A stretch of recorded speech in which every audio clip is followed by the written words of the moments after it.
Friends, कभी आपने सोचा है कि अगर आपका रिजल्ट आ जाए यानी कि आपका सीट अलॉट हो जाए उसके बाद क्या क्या आपको करना होगा। शॉर्ट में बहुत क्रिस्प में आपको मैं सब कुछ बताने वाला हूँ। चैनल सब्सक्राइब कर लेना क्योंकि एक ही अपडेट छूटा तो आपका एडमिशन इस साल नहीं होगा, ये याद रखिएगा। बहुत मुश्किल नहीं है, बहुत सिंपल है। कंबाइंड अलॉटमेंट प्रोग्राम में सीट अलॉटमेंट, सपोज दैट आपने अप्लाई किया है, फर्स्ट मेरिट लिस्ट में आपका नाम आ गया, तो क्या रूल्स हैं इसके, क्या सीट नहीं लोगे तो उसका कुछ फायदा मिलेगा, नुकसान मिलेगा, क्या है क्या नहीं, ये सब कुछ आपको इस डॉक्यूमेंट में मिल जाएगा। ऑफिशियल डॉक्यूमेंट है, ये मैं टेलीग्राम पे भेज रहा हूँ, आप वहां से जाकर के लिख सकते हो। ठीक है। कंबाइंड अलॉटमेंट का मतलब होता है बहुत जगहों पे एक साथ अलॉटमेंट आपका होगा। सपोज दैट सभी स्टूडेंट्स का सारे कॉलेजों में अलॉटमेंट होगा, मतलब ऐसा नहीं होगा कि एफिलिएटेड का बाद में अप्लाई करना होगा, ऐसा कुछ नहीं है। ठीक है। प्रोफाइल कंप्लीशन आपने कर चुके हैं, आप रजिस्ट्रेशन फी आपने पे कर दिया, रजिस्ट्रेशन आपने कर दिया है, अब आप इंतजार कर रहे हो इसका। तो ये सारा कार्यक्रम आपने कर दिया है। प्रोग्राम सिलेक्शन भी आपको अपने तरफ से करना है। ठीक है। अब थोड़ा आते हैं इस रूल्स को समझते हैं कि आपको अपनी चॉइसेस जो है अलॉटमेंट रूल्स क्या क्या है। In terms of provisional allotment, allotment seat जो होता है ये डिस्टिंक्ट पेयरिंग ऑफ प्रोग्राम्स होगा, लोकेशन, डिपार्टमेंट, सेंटर, ये सब अलग अलग हो सकता है। मान लो आपको हिंदी डिपार्टमेंट मिला तो उसके साथ सब्सिडियरी वाले डिपार्टमेंट मिलेंगे ही मिलेंगे। अब आपको दो चीजें करनी पड़ेंगी, आपके अपने कैटेगरी के हिसाब से जो सीट अलॉट हुआ है वो चाहिए या नहीं चाहिए, यही हो सकता है, दूसरा तो नहीं होगा ना, या तो वो चाहिए या नहीं चाहिए, तो वहां फ्रीज एंड विड्रॉ का ऑप्शन होता है।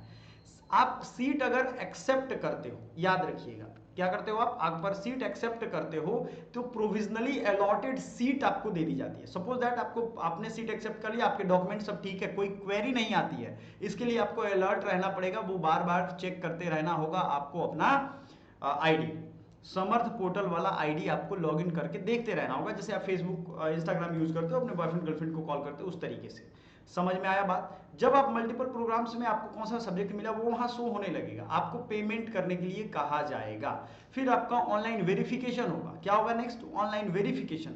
ये डिपार्टमेंट करता है, जो प्रोफेसर होते हैं वो देखते हैं सारे डॉक्यूमेंट्स इनके है, बेसिकली आपने अंडरटेकिंग तो दिया ही होगा क्या है क्या नहीं है, बेसिकली वो देखते हैं कि इनका कास्ट सर्टिफिकेट ठीक है कि नहीं, अपडेटेड सर्टिफिकेट है कि नहीं, कोई नेम एंड आधार इस सब में मिसमैच तो नहीं है।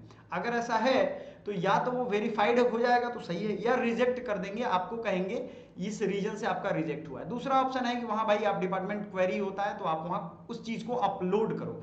आपने ये डाला था कि हम ईडब्ल्यू सर्टिफिकेट बनवा लेंगे, लेकिन आपने अभी तक ईडब्ल्यू सर्टिफिकेट नहीं बनवाया है, तो आप बुरा फंसोगे, बात समझने की कोशिश करना। ठीक है। तो आपका जब ये अपलोड कर दोगे तो आपका डॉक्यूमेंट ले लिया जाएगा, यानी वेरीफाई हो जाएगा, और आपका प्रोविजनल अलॉटेड सीट जो है एडमिशन के लिए खुल जाएगा। अब आपको सिर्फ एडमिशन फी पे करना है, इसके बाद डॉक्यूमेंट सारा सही होगा तो, अगर मान लो डॉक्यूमेंट पहले ही सही है तो आपको डायरेक्ट एडमिशन फी पे करना होगा। बीएचयू के केस में 24 घंटे से भी कम टाइम रहता है, मैं इसलिए कह रहा हूं कि ऐसा देखा गया है 7-8 घंटे में ही सीट फुल हो जाता है, जिसने पहले पेमेंट कर दी उसका चांस गया है, तो कम से कम एक दिन तो रहेगा ही, ये ध्यान रखिएगा। आपने एडमिशन फी पे कर दिया तब तो बल्ले बल्ले है, आपको सीट मिल गई मान के चलो, नहीं किया, फेल टू पे the admission fee with in the specified time frame, यहां क्लियरली कहा जा रहा है कि स्पेसिफाइड टाइम फ्रेम ने आपने नहीं किया तो आपका सीट कैंसिल मान लिया जाएगा, आप सीट लूज कर दोगे और एनी फर्दर अलॉटमेंट राउंड में कंसीडर नहीं किया जाएगा और आपका सारा राइट खत्म, मतलब आप अब मिलेगा ही सीट नहीं आपको, ये ध्यान से देखना है। उसके बाद सेम प्रोसेस अलग अलग राउंड में आएगा, फिर से एक सेकेंड राउंड आएगा, थर्ड राउंड आएगा, फोर्थ राउंड आएगा, ये सब आता चलेगा। अब फर्स्ट प्रेफरेंस में जो आपके स्कोर के अकॉर्डिंग फर्स्ट प्रेफरेंस सेट हो रहा होगा वो आपको अलॉट हो जाएगा, ये याद रखिएगा। अब अपग्रेड और फ्रीज का एक कॉन्सेप्ट आता है यहाँ पे। अपग्रेड का मतलब होता है कि जो कोर्स या कॉलेज या आपको सब्जेक्ट मिला है, ध्यान रखिएगा, मान के चलो आपको हिंदी चाहिए था, मान के चलो आपको फिलोसफी चाहिए था, ज्योग्राफी चाहिए था, आपको वो अभी नहीं मिला है, तो आप अपग्रेड करोगे और छोड़ दोगे। अपग्रेड कर देने का फायदा ये होगा जब तक आपको मिल नहीं जाएगा तब तक वो होता रहेगा अपग्रेड, है ना, हर बार आपको देखते रहना, अपग्रेड करते रहना। नहीं, अगर आपने फ्रीज दबा दिया तो जो अभी जो सब्जेक्ट मिला है पेमेंट के बाद वही सीट आपको परमानेंट रह जाएगा। समझ में आया। अपग्रेड मतलब आपको अपग्रेड करना है। मोबाइल हम लोग क्या करते हैं, अपग्रेड करते हैं, एंड्रॉइड 11 से 12, 12 से 13, इस तरीके से, उसी तरीके से आपको ये करते चलना है नेक्स्ट राउंड तक, जब तक आपका डिजायर्ड सब्जेक्ट ना मिल जाए। मान लो आपका एफिलिएटेड कॉलेज में मिला तो आपको मेन कैंपस चाहिए तो उसमें भी अपग्रेड करोगे आप।